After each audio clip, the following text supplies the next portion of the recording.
Delivery کے بعد کیا عورت 40 دن تک ناپاک رہتی ہے؟ بسم اللہ والحمد للہ والصلاة والسلام علی رسول اللہ۔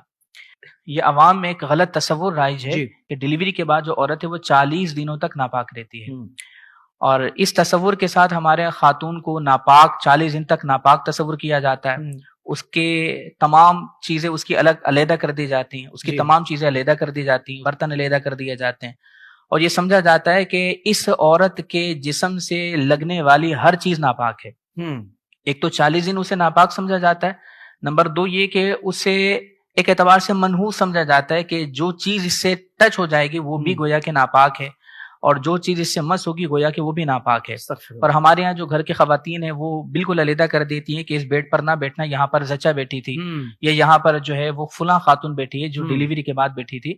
تو پہلی بات تو یہ کہ عورت ڈلیوری کے بعد 40 دن تک ناپاک ہو، یہ ضروری نہیں ہے۔ اچھا، اس لیے کہ جو ڈلیوری کے بعد جو بلیڈنگ ہوتی ہے اسے نفاس کہتے ہیں، اور نفاس کی کم سے کم کوئی مدت نہیں ہے۔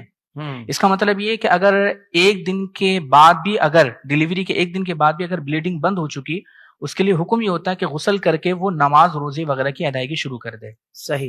لیکن اگر مثال کے طور پر اس کی بلیڈنگ جاری ہے اور پھر وہ 40 دن تک جاری رہتی ہے تو اس صورت میں وہ ناپاک رہے گی۔ اور ناپاکی کا مطلب یہ نہیں ہے کہ جو چیز اس سے چھو جائے گی وہ بھی ناپاک ہے، بلکہ یہ اس پر حکمی ناپاکی طاری ہے۔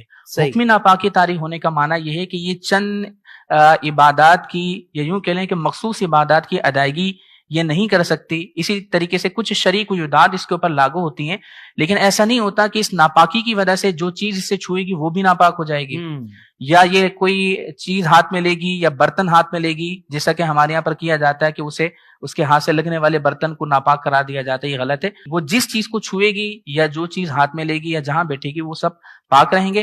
البتہ یہ کہ اگر وہ بلیڈنگ اس کی جاری ہے تو اس صورت میں جب تک وہ بلیڈنگ ہے اس پر حکم نفاس ہوگا، یعنی نماز وغیرہ نہیں پڑھ سکتی۔ اسی طریقے سے چند شرعی قیودات ہیں کہ عورت جو ہے وہ اپنے مرد کے قریب نہیں جا سکتی، ملاب جو ایک ازدواجی تعلق ہوتا ہے وہ نہیں ہو سکتا۔ اسی طریقے سے قرآن کو چھونا، خانہ کعبہ کا طواف کرنا، یہ ساری چیزیں اس کے لیے ممنوع ہو جاتی ہیں۔ لیکن 40 دن تک عورت کو اس وجہ سے ناپاک کہنا کہ ڈلیوری کے بعد 1.25 مہینہ پورا کرنا ہوتا ہے، یہ تصور غلط ہے۔ جب بلیڈنگ ہو رہی ہے تو یہ ناپاک، اس پر حکمی ناپاکی ہوگی، لیکن اگر بلیڈنگ رک چکی ہے تو پھر حکم یہ ہوگا کہ وہ پاکی حاصل کر کے غسل وغیرہ کر کے نماز روزے کی ادائیگی وہ شروع کر دے۔